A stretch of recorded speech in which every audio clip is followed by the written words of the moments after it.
are Bedouin, and therefore from there you have the face mask. But the face mask is only worn by the bride, not by married women and not by the unmarried girls.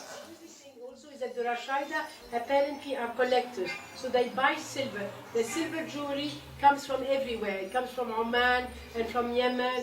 And this is a costume that has completely disappeared from the Oasis of Kharga. Actually, this is the original, and this is the copy. We leave the Oasis of Kharga to go to a neighboring oasis, which is Dahkla. Okay, and in here we have a fantastic headgear. Now we leave the Oasis of Dahkla to go to Oasis of Bahariya, and in here again you have dresses which are heavily embroidered.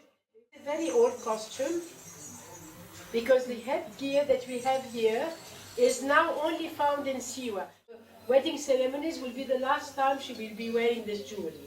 After this, she will return it to her family, and it will be worn by her sister or her cousin, her closest female relative. But she will never wear it as a married woman.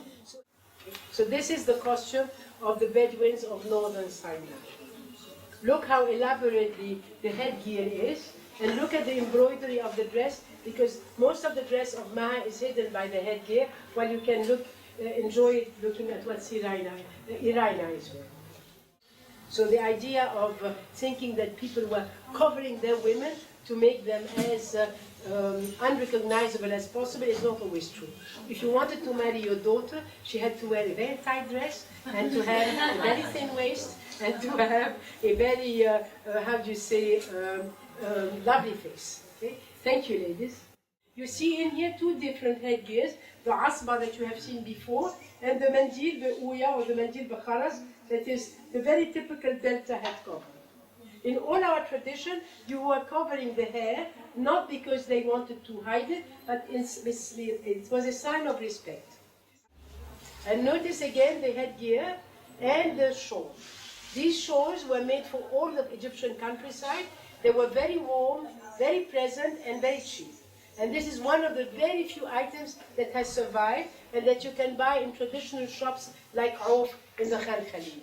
And this is why I like traditional costumes, because not only is it made to survive forever, you pass it from grandmother to daughter to granddaughter for generations and generations, but also it diminishes social tension and restores some kind of divine justice. Because the best dressed woman in a village is not the richest. She's the most skillful and the most artistic. So with this we come to the end of our show, and we want to thank all the ladies coming.